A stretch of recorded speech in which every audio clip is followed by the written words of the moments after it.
Start. आत्मनिर्भरता शब्द अपने आप में कई तथ्य समेटे हुए हैं। विराम। आत्मनिर्भरता का सामान्य अर्थ है स्वयं पर निर्भर होना। विराम। जो लोग अपनी सामान्य जरूरतों को अपने प्रयासों से पूरा करने में सक्षम हैं वे आत्मनिर्भर की श्रेणी में आते हैं।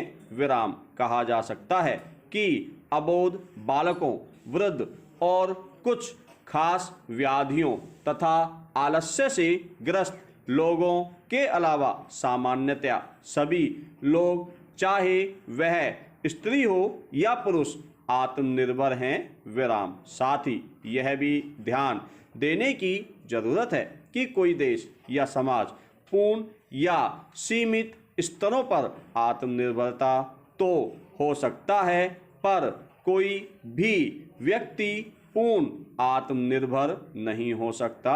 विराम। वह कुछ मामलों में स्वयं पर निर्भर तो कुछ के लिए दूसरे पर आश्रित रहता ही है। विराम। अर्थात आत्मनिर्भरता और पराश्रितता दोनों शब्द साथ साथ चलते हैं। विराम। पैरा। हमारे समाज का केंद्र बिंदु परिवार है। विराम। इसी के इर्द गिर्द लगभग शेष सारी संरचनाएं काम करती हैं। विराम। परिवार माता पिता, भाई बहन, दादा दादी और कुछ अन्य नाते रिश्तेदारों के योग से बनता है। विराम। आज के एकल परिवार के दौर में इसका आकार कुछ छोटा भी हुआ है। विराम। पर दोनों ही स्वरूपों में परिवार की धुरी में दो लोग होते हैं।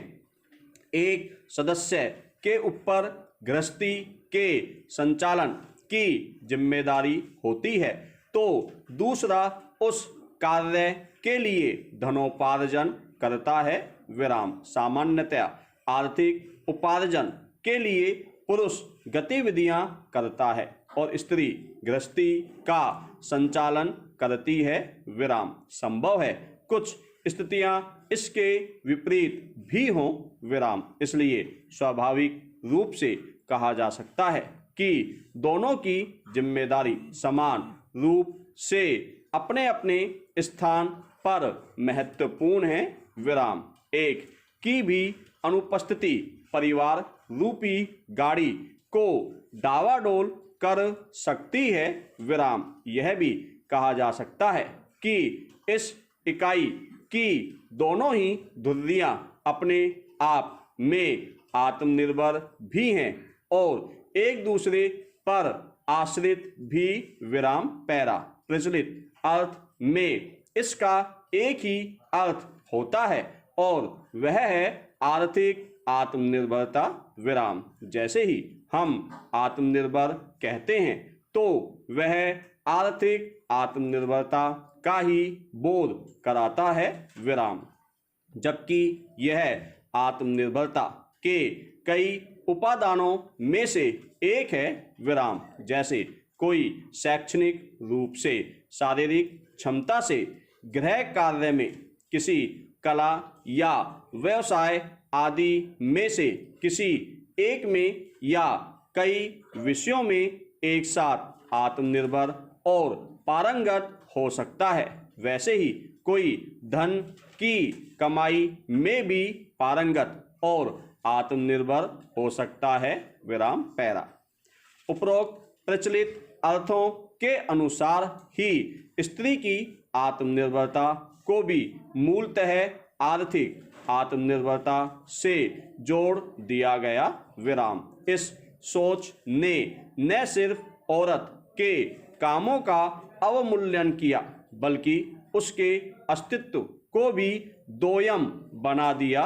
विराम। दिन के 16 घंटे घरेलू कामों में लगी औरत भी घरेलू और सामाजिक रूप से आश्रित और अक्रियाशील मानी जाने लगी। विराम। फलस्वरूप उसके कर्तव्यों की फेरहिस्त लंबी होती गई और अधिकार कम होते गए विराम। घर को स्वरूप देने वाली औरत के मालिकाना हक में वह घर भी न रहा विराम। सामाजिक विसंगतियों के जाल में पिता की संपत्ति से वास्तविक रूप से बेदखल कानूनी हक के बावजूद स्त्री ससुराल में भी दूजे घर से आई मेहमान की हैसियत से ही दो चार होती रही और उधार में मिले उपनामों को बदलती, कभी पिता और कभी पति की कृपा पात्र बनी, अपने वजूद की तलाश में गुम होती रही विराम। बदलते वक्त ने जब उसे समझाया कि सम्मान और पहचान का रास्ता अर्थ से होकर गुजरता है, तो वह चाहे अनचाहे खुद को साबित करने के लिए उसी बदले आत्मनिर्भरता के दौर में शामिल होती गई विराम। ध्यान देने की बात है कि तमाम जद्दोजहद के बाद भी देश की मात्र 27% महिला आबादी कामकाजी है विराम। इसमें भी ग्रामीण क्षेत्र की ज़्यादातर महिलाएं कृषि और असंगठित क्षेत्र के कार्यों में लगी हैं विराम। अब प्रश्न है कि क्या शेष महिलाओं को पराश्रित और अक्षम मान लिया जाना चाहिए? यह भी कि जिन उद्देश्यों की प्राप्ति के लिए अपने आप में सक्षम स्त्री आर्थिक रूप से सक्षम होने की दिशा में बढ़ी, क्या उसे उन राहों की बदौलत मुक्ति और विकास की राहें हासिल हो पाई?